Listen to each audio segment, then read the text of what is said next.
Hey everybody, welcome back to another video. Hope you guys been enjoying the content channel as of late. It has been a hot minute since I've done a video. Just wanted to leave some time up for the short film, and thank you to those who did check it out. And I just posted my thoughts on the Moana remake a few days ago. So there's been a lot of stuff that is, or uh, a lot of trailers, I must say, that has come out, and I was meaning to do a few reactions here and there, but I I just the sheer amount of trailers that have come out, I figured, let's just do a video where I play catch up, and I just discuss all the trailers that have come out because there's been a ton of them. I don't know why exactly. Maybe it's just because of the Odyssey coming out this weekend, or other things. Spider-Man also coming out the following weekend. Probably should have been expected, but we have a lot to talk about today. So this video today is all about catching up with all the trailers that I had missed.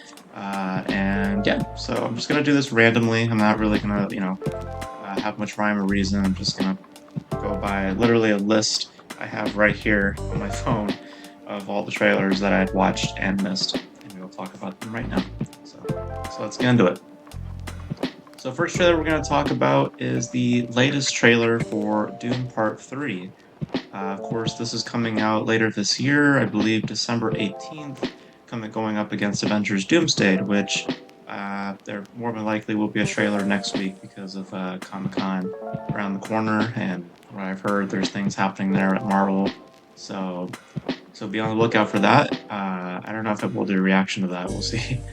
Um, but but Dune Part 3, I think I've said this before. I'm not the biggest Dune guy. I mean, I like those movies enough, I guess. I mean, I don't really love them. I've had my issues with them. I feel like they're more spectacle pieces than they are character-driven pieces. And they act as if that they are character-driven pieces, and I just never really have felt that way. But I must say, like, as per spectacle goes, I mean, it does look really interesting in terms of that specific, part of the story. I do like the more emphasized influence of like The Godfather and stuff like that, at least by the journey that it seems Paul Atreides is heading towards. It seems kind of similar to that of Michael Corleone's story. So I like that parallel to some extent. I can't say that I will buy the actors because I don't know what's happening, but I've read that they're, or from what it seems like based on the trailers, there appears to be a time jump. I don't know how I'm going to feel about that. I don't know if I will be able to buy that these actors are significantly older, but that remains to be seen. But I mean, I will see it just because I want to, close out the trilogy. I want to be able to close out my, my viewing of those three movies, and we'll see how it all plays out. Especially going up against Avengers Doomsday, we'll see how financially that all stacks up. Um, but yeah, I mean, I'm not as excited, but interested nonetheless to see how they close out the story, even though I'm not as captivated by said story. Alright, next trailer we're going to talk about is Godzilla Minus Zero. This is another brief trailer. It was literally 30 seconds. I wouldn't even exactly call it a new trailer, just another extension of what we've seen previously. Yeah, still excited. I mean, I really enjoyed Minus One. I think it's one of the better Godzilla movies that I've seen. I've only seen like a handful of them. Definitely outpacing the American Godzilla, I would say, in terms of my viewership. So yeah, I mean, I'm looking forward to it. My hope is that they still keep it within the parameters of what made Minus One really good. Don't go for more monsters, don't go for more extravaganza, like, still keep it to a certain conceit, because ultimately that's what made Minus One really good. I mean, if you want to have another monster, that's fine, but, I just don't want them to just immediately start pivoting, everything that they had done within Minus One to just become a typical film featuring Godzilla, So, but yeah, definitely interested, and I am definitely looking forward to that. All right, next film we're going to talk about is Digger. So, I believe, like I said, I did a reaction for like one of the trailers that came out, and it was like very, very brief footage, so we didn't really get a whole, we didn't really get a whole lot as to what this movie really looks like. So now we have a full trailer, and we get to see Tom Cruise, looking very, very different. Um, and I gotta say, man, this looks fun. This looks like a really fun piece. I watched the trailer and I laughed. I like the strategical, but also kind of uh, you know uh, darkly humorous, but bleak. There's like these little feelings at play, which I really am interested in. Very much an emphasis on Kubrick in terms of like production design, in terms of just overall aesthetic, and it just reminds me a lot of Kubrick, specifically Doctor Strangelove. It seems like that they've taken a lot of inspiration from that specific movie and just Kubrick's sensibilities in general in terms of how framing the shots and stuff like that. It kind of reminds me a lot of Kubrick. Um, I think Tom Cruise looks very different, and I am very intrigued to see what his performance amounts to. They've been billing it as like this is his best performance. This is what that I mean, I'll give it to you. He looks different. I mean, I in some cases in the trailer, I completely forgot it was Tom Cruise, just because they did a really good job, hiding his face throughout all in that makeup. In some cases, you could see his face, but in other shots, I'm just like, yeah, I, I wouldn't be able to know that that's Tom Cruise. Um, John Goodman also looks great here. I think that they really have built a good cast. Like that's my feeling when I watch the trailers. That this is a really good cast. You got Tom Cruise, John Goodman, Rez Ahmed. I forget the other players involved, but generally just a really solid cast here. Um, the only thing that I am worried about is that there is apparently like 4 writers attached to this thing. That has me concerned a little bit. Um, and I don't I have I'm a 50-50 about the filmmaker, Alejandro Inarritu. I like some of his movies, but I also don't. I like The Revenant. Um, I never saw Birdman, so I can't say how I feel about that. I really didn't like Bardo. Bardo I didn't really love. So of the two I've seen of his, one I've liked, one I don't like. So we'll see where this falls under. We'll also see how it does financially because it's a pricey gamble. I think it's from what I heard. My brother told me like 150 million or something like that. So we'll see. This could be another Mickey 17 situation, but we'll have to wait and see. But generally, I'm in. It looks fun. It looks like the actors are having a ball doing what they're doing. So okay, sign me up. I'm looking forward to it. All right, next trailer we're going to talk about is Mayday. This is the new Ryan Reynolds feature. He stars in it. It's from the guys directing duo who gave you the latest Dungeons and Dragons movie, as well as a film called Game Night. I believe they're involved also in the Spider-Man movies, the Tom Holland ones. I think they wrote one of the movies here or there. But they have a new film coming out with Ryan Reynolds and Kenneth Branagh, who was playing a Russian, which I found kind of funny because I believe he's British in real life, so I just find it ironic that British guy playing a Russian guy. It's just like the layering upon layering of like accent on accent, trying to get to Pacific Place. I just found that kind of funny. Um, and his accent's kind of 50-50 if you ask me. I mean, some cases it sounds okay, in other places I'm just like, I don't know. Um, and generally, that's how I feel about the trailer. I mean, it just looks fine. I mean, the CG is a little rough in terms of what I saw. It's not. It doesn't look as polished or as well refined in that department. But story-wise, it seems okay. It's nothing as exciting. It's just basically just trying to escape to Russia. Um, my only thing was that like I told my brother, it's like, I'm wondering, like, I was like, why is this a streaming release? And I thought, well, maybe it's just because of all the stuff, politically going on in Russia and other stuff. I don't know. Maybe that's the reason. I don't know. But because it has like that, you could in some ways account or maybe kind of equate this to like the interview. Remember the whole situation with the interview? With Seth Rogen, James Franco film. They were like talking about North Korea and stuff like that. And North Korea got pissed off about that movie and stuff like that. I was like, maybe they have a similar feeling to this. I don't know. Maybe I'm just looking too deep into it, but yeah, I mean, it looks okay. It didn't really grab me. It just looks looks like what it is, and for what it is, it's pretty mediocre. All right, next film is I Play Rocky. This is, of course, the biopic, Sylvester Stallone, the making of the first Rocky movie, how that came to be, how he eventually came to writing the script. Um, I mean, generally speaking, it looks fine. Um, and I think that the actor himself playing Sylvester Stallone, I think he's fine. I think he looks good. He's got the voice, he's got the look. He seems like he's very fitting for the part. Um, so I'd be curious to watch it. But I wouldn't say I'm like like as excited for something like Digger, right?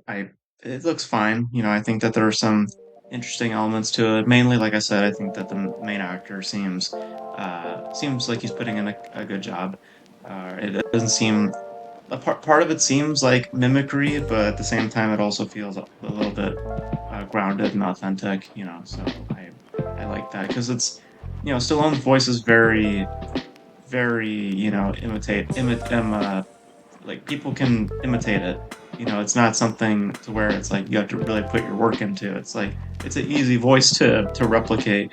So you could fall into the vein of mimicry, but I feel like in this case, it's working to where it feels more authentic and more grounded, not to where it feels like, oh, we're parroting Sylvester Stallone. So looks fine. Looks fine to me. We'll see. Maybe I'll need more footage just to be won over, but as it stands, looks fine. So, all right, next trailer. The Uprising. Did not even know this movie was in development. This is the next Paul Greengrass movie. Paul Greengrass, you guys may be familiar with the Jason Bourne series. He also did Captain Phillips, which is another film, another Tom Hanks movie that I've not yet seen. This one stars Andrew Garfield, and this is basically a rebellion, a movie about rebellion, a movie about uh, protests and all that sort of jazz, and it's taking place way, way, way back, way, way back. I heard from like the 1300s, so going way, way back in the day. Um, and it looks fine. It looks fine. I gotta say, there's one dude in the trailer that when I looked at him, I was just like, he looks like the Burger King mascot. You know what I mean? The king, like that, the king character, like the character who's like their king and whatever, like that. You can't tell me in some shots he doesn't look like the Burger King mascot. Like, I don't know why. Like, it just threw me off, just the way he looked. Um, but generally, it looks fine. I mean, there's not a whole lot to it. It's just as it stands, just about rebellion, about people fighting back, and fighting oppression, all that sort of jazz. Looks fine. Andrew Garfield looks fine in it too. So it's just what it is. It's all right. So, we got a new trailer for Hope, and it still looks kind of ridiculous. I mean, I know some people are probably into it just because of that sensibility alone, but it just looks ridiculous. I don't know where Michael Fassbender and Alicia Vikander are in this trailer. Are they supposed to be in this movie somewhere? Like, 'cause I know that they're credited. Are they playing monsters? That's what I heard. And if that's the case, are they CG things running around? Because I don't recognize them at all, really. Um, but I mean, it looks. wouldn't say cheesy, but it looks, outlandish for the sake of being outlandish. Uh, and I guess, if you were to kind of ride with that, it probably will end up being fun and disposable. That's just me personally, but it looks alright for what it is. So I also forgot to mention a trailer that I saw also called Idiots. This is a film that me and my brother are actually very interested in seeing. Yeah, this looks funny. The way that it's billed as, at least by the trailer, um, it's just the style of it really is fascinating to me, and I think that the camaraderie between the actors also seems kind of appealing to me as well. There was a quote that was put in the trailer that I felt kind of put it in perspective, saying that this is kind of like Dumb and Dumber in terms of how it's fashioning itself. And if that's the position that this movie is going to make, sign me up, because I mean I like Dumb and Dumber. I think it's Dumb and Dumber is a very fascinating comedy because of just how it's made in terms of also its sensibilities and how it approaches itself.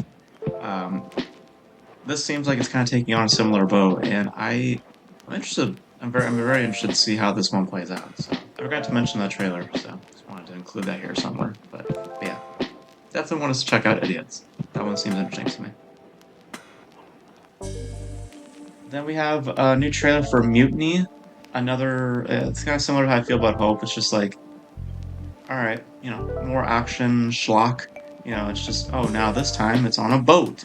And it's funny because the director literally made a film called Plane.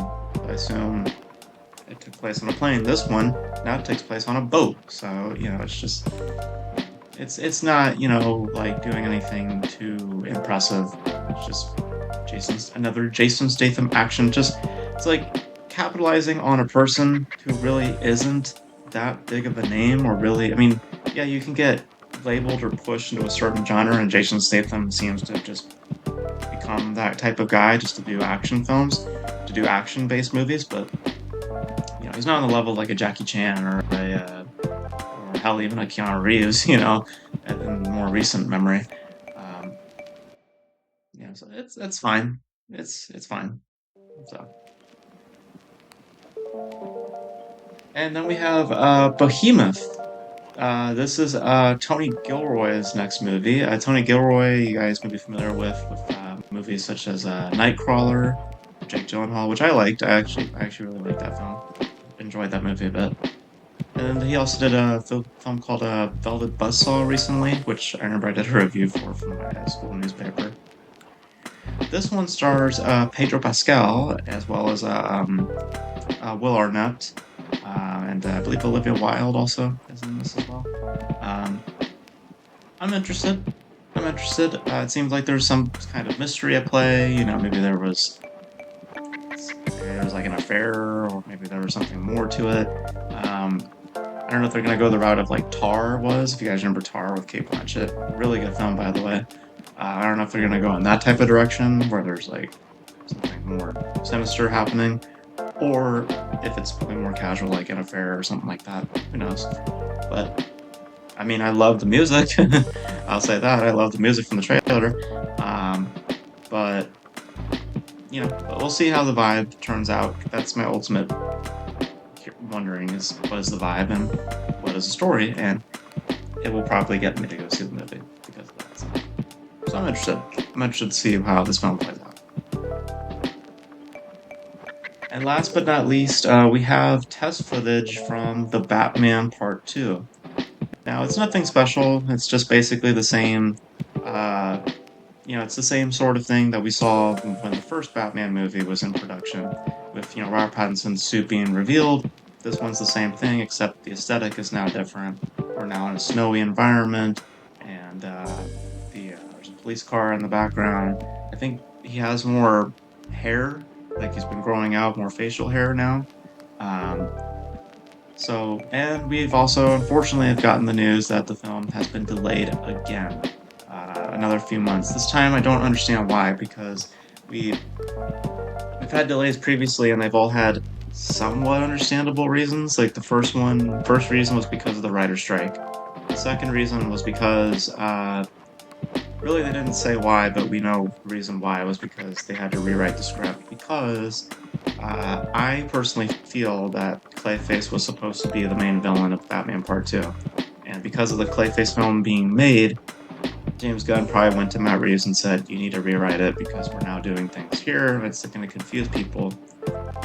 So, and that's why he had to rewrite the scripts. That's the second reason. So now the third reason they're saying is because they need more time for post-production, which is weird because it's like you guys are filming the movie right now.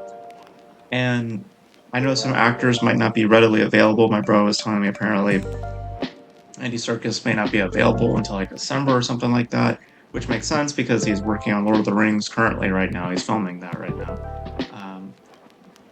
So, I get it. Some actors may not be readily available. But let's say theoretically that the movie was done by December. You filmed everything you needed, right? You still have an entire year from what your original release date was, October 2027. You still got an entire year, or at least roughly 10 months. So now to push it more, it just seems like there's a lack of reason for it. And also it pushes the budget up more. So it's just like all these factors. You really got to hit it big with this movie. So, and hopefully they do. I'm looking forward to it. I like the Batman. So, and this is supposed to be, of course, potentially an adaptation of The Long Halloween, or at least is heavily influenced by Long Halloween. I did a thoughts on Long Halloween if you guys want to check that out. And yes, if you're wondering, yes, I'm still currently reading Dark Victory. It's just been busy lately, so I'm trying to get back into reading. But yeah, I don't agree with delaying it again this time, but I am looking forward to it regardless. So. But yeah, those are my thoughts on all those trailers. There was just a lot of trailers that came out recently, and I just wanted to just kind of throw them all in this one video so you guys can see what I felt about each of them. So you guys let me know, what are your guys' thoughts on all these trailers? You guys feel differently about any of them? Yeah, so hopefully also me and my brother will be checking out the Odyssey, so you guys will hopefully see a review for that maybe in the next video. And yeah, so that's gonna be it for this video, guys. Thank you guys for tuning in, and until then, I will catch you guys in the next video. Bye.